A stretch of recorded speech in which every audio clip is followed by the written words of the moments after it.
Assalamualaikum warahmatullahi wabarakatuh. Alhamdulillahi wa syukurillah, wala hawla wala quwata illa binikmatillah.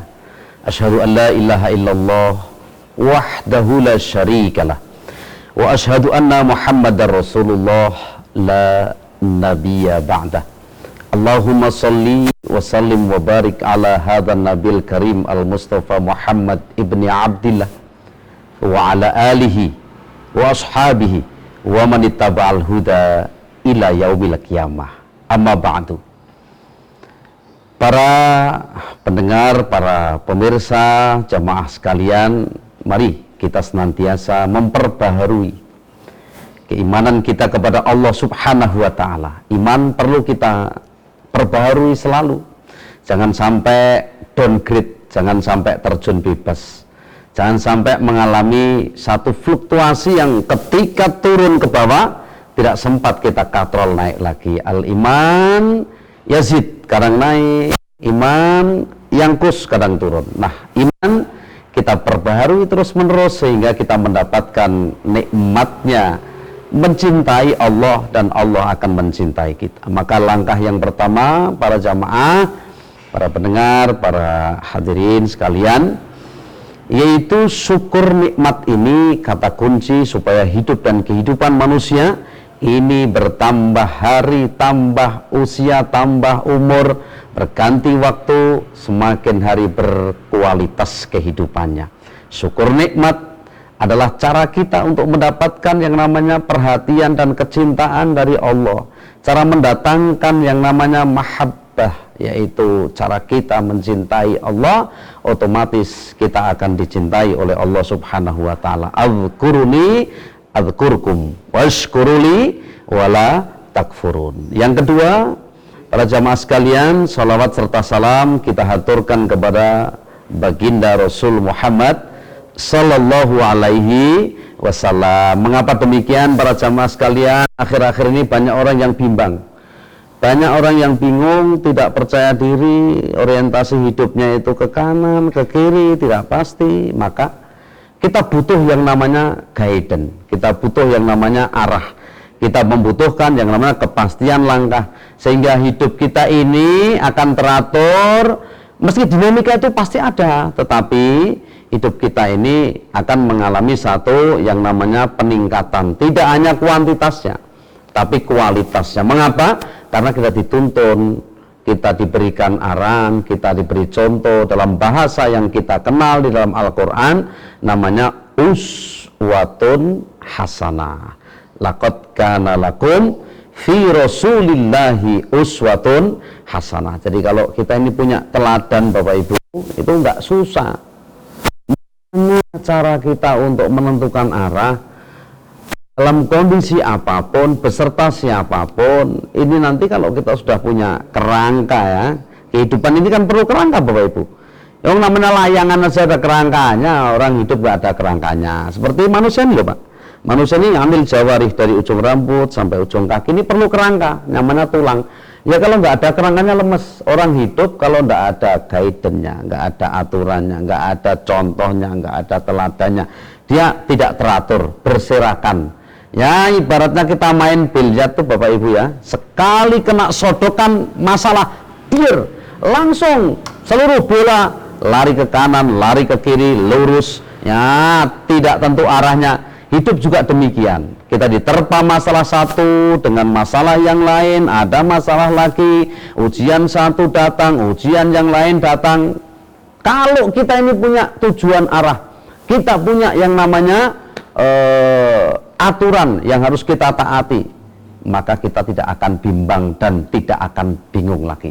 Siapa orang yang harus kita jadikan teladan kehidupan? Tidak lain dan tidak bukan adalah Rasul Muhammad sallallahu alaihi wasallam. Jangan ragu, jangan bimbang, pegang teguh, gigit yang kuat tentang sunnah Rasul ini, insya Allah cara hidup kita akan lurus, akan tegak. Maka Imam Hasan Al-Basri, ya, itu memberikan salah satu gambaran supaya hidup kita ini enak, nyaman, tidak ruwet, ya, nggak buat masalah, nggak buat perkara, pikiran nggak pening, hati lapang ya. Orang hidup ini dibuat nyaman. Wong Jawa itu ngarani jenenge urip sing sareh, nyamudra. Yang nyamudra apanipun? Naminipun manahipun hati kita. Nah, Imam Hasan Al-Basri mengatakan bagaimana supaya hidup kita enak? Itu antara lain kita harus al-qani'. Ya, coba dilafalkan yang di rumah, coba didengarkan. Al-qani'. Kita sering mendengar qanaah. Nah, qanaah itu apa Bapak Ibu? Yaitu menerima apa yang diberikan oleh Allah sebagai cara kita mensikapi setiap perkara yang sudah kita ikhtiarkan. Tidak ada qanaah tanpa ikhtiar, tidak ada orang punya perasaan nerima tanpa dia yang namanya ikhtiar. Orang kita sering mengatakan ya, Bapak Ibu kita dadi wong iki sing nrimo ing pandum. Nah, nrimo ing pandum itu bukan berarti pasrah, bukan berarti kita mempunyai ya sikap yang luweh bahasa Jawanya, pono-pono, tidak peduli, tidak, tapi lewat ikhtiar. Inna ma'al usri yusra. Setelah ikhtiar kita maksimal, optimal, Allah akan tentukan takdirnya. Jadi takdir ini nggak boleh kita tolak Bapak Ibu. Takdir ini nggak boleh kita, wah saya harusnya itu saya jadi anaknya presiden, saya harusnya jadi gubernur, saya harusnya jadi anaknya bupati. Nggak bisa wong, kalau saya ditakdirkan anaknya guru ya bapak saya guru, wah saya harusnya jadi laki-laki apa perempuan. Kalau saya sudah laki-laki ya kita nggak boleh nolak takdir.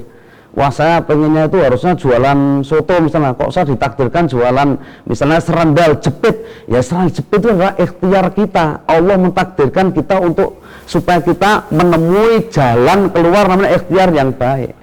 Nah, Hasan Al-Basri mengatakan wong ki nek pengen urip enak, hidupnya nyaman, namanya hayatut thayyibah. Al hayatut thayyibah itu syaratnya adalah al-qani. Al-qani itu apa Bapak Ibu? Tadi apa tadi coba? Qani itu qanaah, nerimo ing pandum, rasa repot-repot. Pikiran itu dibuat yang enak, hati yang encer.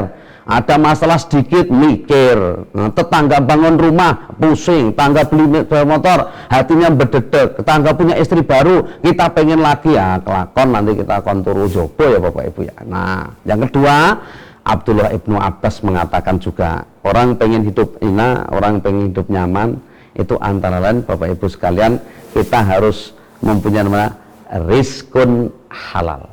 Ar-rizkul halal. Rizki yang halal ini buat apa?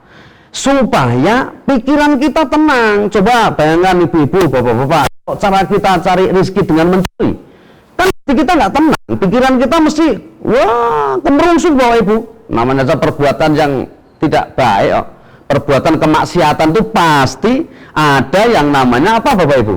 Ganjalan yang namanya melawan hati nurani. Memang Allah sudah memberikan kepada kita Bapak Ibu dua senjata. Bisa ke kiri, namanya senjata yang kurang baik. Bisa ke kanan, itu senjatanya bagus banget itu. Coba dilafalkan barang-barang yang di rumah, coba. Fa'alhamaha fujuraha wa taqwaha. Loh, fujur itu dikasihkan yang pertama loh Bu, Pak. Loh. Mengapa demikian? Supaya manusia menggunakan nuraninya, menggunakan akalnya. Afalat taqilun, afalat tatadzakkarun, falayatadabarun. Ini supaya menggunakan komplit. Nah, maka dari itu resep yang kedua supaya hidup kita tenang, enak, nggak kemerungsung. Yang pertama tadi apa? Qanaah. Yang kedua tadi dari Abdullah bin Abbas apa? Itu kita punya yang namanya rizki yang halal. Jangan sekali-kali memasukkan ke mulut kita, apalagi ke istri kita, anak kita, keturunan kita dengan rizki yang tidak halal. Nanti akan mencicipi dahsyatnya yang namanya api neraka. Hindari rizki-rizki yang haram. Itu buat pikiran itu yang haram, karena mumet Bapak Ibu, kemerungsung hidup kita. Coba itu hindari. Yang terakhir Bapak Ibu sekalian, supaya nyaman dan enak harus merasakan hawalatut ta'ah, Hawalatu ta'ah itu apa ya Bapak Ibu? Nikmatnya taat kepada Allah Subhanahu wa Ta'ala. Bapak Ibu tadarus Al-Quran, Bapak Ibu taklim, Bapak Ibu silaturahim, infak, sodakoh, sholat tahajud, duha, itu termasuk nikmatnya iman. Demikian Bapak Ibu yang bisa saya sampaikan. 3 perkara ini mari kita praktekkan. Saya juga praktek Bapak Ibu. Dikira penceramah itu nggak praktek. Lah kalau penceramah nggak praktek namanya jarkoni. Hanya bisa ujar, enggak bisa alakoni. Lah ini payah. Harus sesuai dengan mulutnya. Kabura maqtana indallah antakulun mala taf'alun. Bapak Ibu sekalian, demikian yang bisa saya sampaikan. Semangat. Jangan lupa bertakwa kepada Allah, iman kepada Allah diperbarui. Insya Allah cara hidup kita akan tertib dan teratur. Aqulu qouli hadza fastaghfiruh innahu huwal ghafurur rahim. Mohon maaf atas penyampaian salah saya, yang khilaf salah itu nanti kita perbaiki. Mari kita tetap optimis dengan yang namanya takdir Allah Subhanahu wa Ta'ala. Assalamualaikum warahmatullahi wabarakatuh.